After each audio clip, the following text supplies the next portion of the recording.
Evangelio del día, miércoles 15 de enero del 2020. Señor, todo el mundo te busca. Primera lectura del primer libro de Samuel. En aquel tiempo, el joven Samuel servía al Señor al lado de Elí. La palabra del Señor era rara en aquellos días y no eran frecuentes las visiones. Un día Elí estaba acostado en su habitación. Sus ojos habían comenzado a debilitarse y no podía ver. La lámpara de Dios aún no se había apagado y Samuel estaba acostado en el templo del Señor, donde se encontraba el arca de Dios. Entonces el Señor llamó a Samuel. Este respondió: aquí estoy. Corrió a donde estaba Elí y dijo: aquí estoy, porque me has llamado. Respondió: no te he llamado, vuelve a acostarte. Fue y se acostó. El Señor volvió a llamar a Samuel. Se levantó Samuel, fue a donde estaba Elí y dijo: aquí estoy, porque me has llamado. Respondió: no te he llamado, hijo mío, vuelve a acostarte. Samuel no conocía aún al Señor, ni se le había manifestado todavía la palabra del Señor. El Señor llamó a Samuel por tercera vez. Se levantó, fue a donde estaba Elí y dijo: aquí estoy, ¿por qué me has llamado?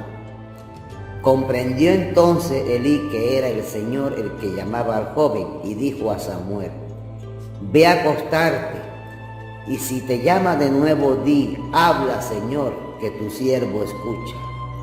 Samuel fue a acostarse en su sitio. El Señor se presentó y llamó como las veces anteriores: Samuel, Samuel. Respondió Samuel: habla, que tu siervo te escucha. Samuel creció, el Señor estaba con él y no dejó que se frustrara ninguna de sus palabras. Todo Israel, desde Dan a Berseba, supo que Samuel era un auténtico profeta del Señor. Salmo: aquí estoy, Señor, para hacer tu voluntad. Yo esperaba con ansia al Señor. Él se inclinó y escuchó mi grito. Dichoso el hombre que ha puesto su confianza en el Señor y no acude a los idólatras, que se extravían con engaño. Aquí estoy, Señor, para hacer tu voluntad. Tú no quieres sacrificios ni ofrendas, y en cambio me abriste el oído. No pides holocaustos ni sacrificios expiatorios. Entonces yo digo: aquí estoy, Señor, para hacer tu voluntad. Tú estás escrito en mi libro para hacer tu voluntad. Dios mío, lo quiero, y llevo tu ley en las entrañas. Aquí estoy, Señor, para hacer tu voluntad.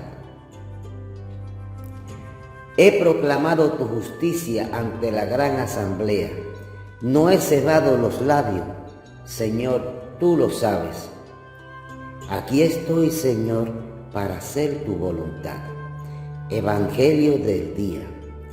Lectura del Santo Evangelio según San Marcos.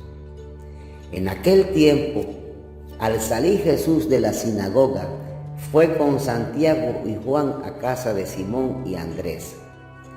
La suegra de Simón estaba en cama con fiebre e inmediatamente le hablaron de ella. Él se acercó, la cogió de la mano y la levantó.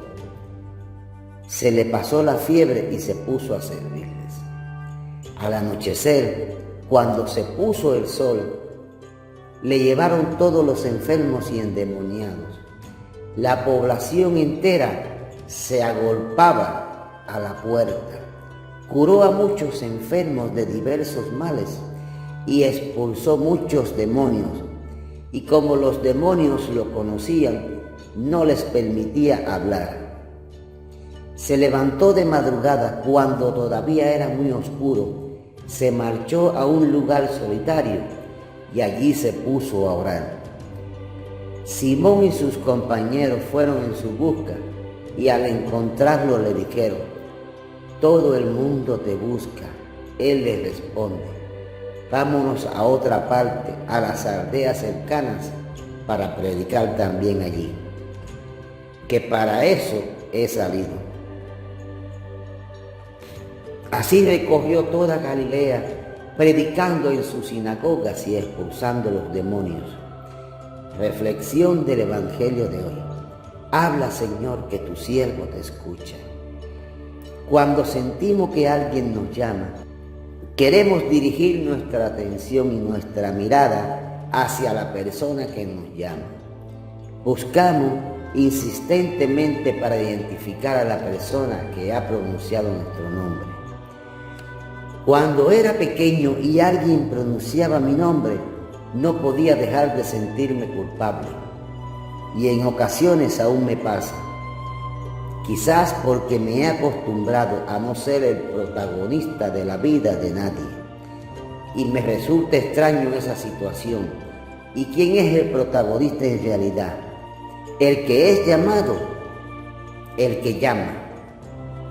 Ante la insistencia de Samuel de acudir ante la presencia de Elí, se describe una historia de costumbre. Samuel se acostumbró a la presencia y a las llamadas de Elí, y no era capaz de identificar otra llamada.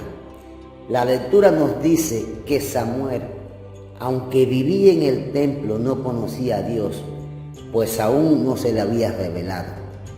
Y es que no basta con el mero hecho de vivir en el templo para conocer a Dios. Se necesita el acontecimiento, se precisa el encuentro. Acontecimiento y encuentro que nutren la calidad cada momento donde uno se muestra presente ante Dios. Fue Elí quien se percata de lo que va a acontecer. Elí le da la respuesta a Samuel: habla, Señor, que tu siervo escucha, porque no hay acontecimiento y encuentro sin la posibilidad de la disponibilidad y la escucha. Cada historia personal con Dios comienza de esta manera.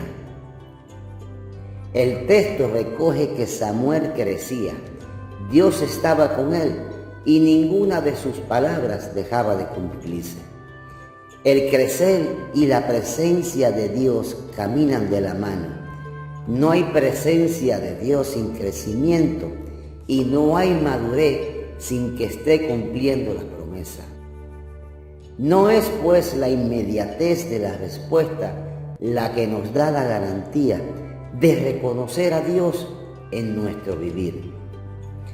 Reconocer a Dios lleva implícito el cumplimiento de la palabra dada por Dios, que siempre es fiel a su promesa. Todo el mundo te busca. Después de curar a la suegra de Pedro, creció la fama de Jesús como un hombre que curaba a los enfermos. En él se estaba cumpliendo las palabras de Isaías: porque él me ha ungido para anunciar a los cautivos la libertad. ¿De dónde salía la fuerza curadora de Jesús?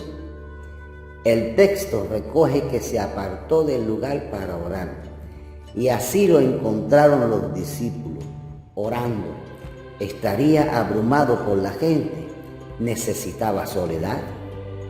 ¿Para qué buscar soledad si él era Dios? Se alimentaba de su intimidad con el Padre, para saber decir al abatido una palabra de aliento. Jesús no temía la soledad. Como a mucha gente le aterroriza estar sola, se puede alcanzar una cierta serenidad estando solo, sin que la gente requiera la inmediatez de la atención.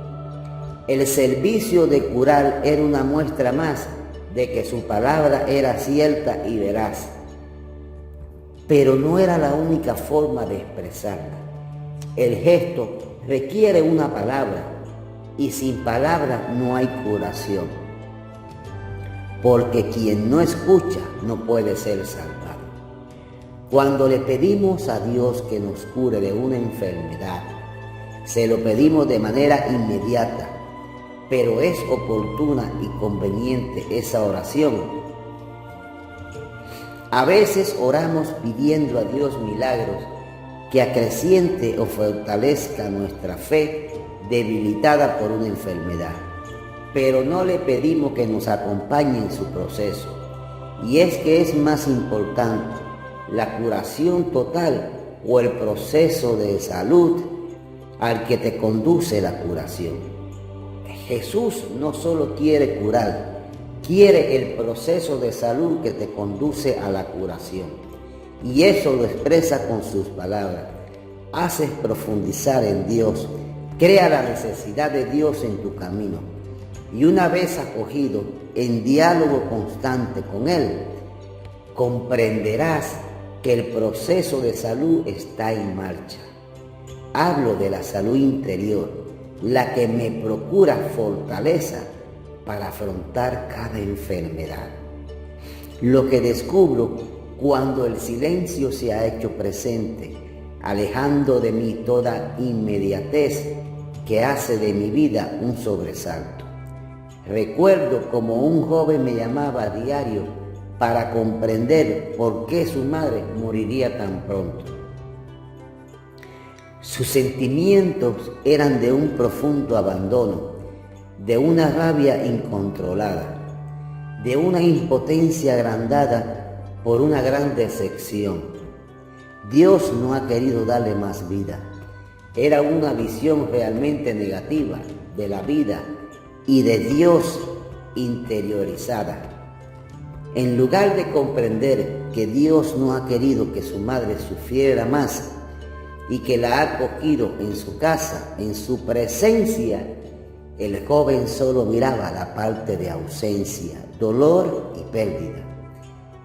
Es lo que nos cuesta aceptar que la vida no es egoísta. No miremos cuánto perdemos en la vida cuando estemos enfermos o moribundos o tengamos al lado a un familiar con una situación semejante. Miremos más bien cuánto regalamos o donamos cuando estamos a punto de entregar de forma agradecida la vida al Padre. Alabado sea el Señor. Si te gustó el video, regálame un me gusta.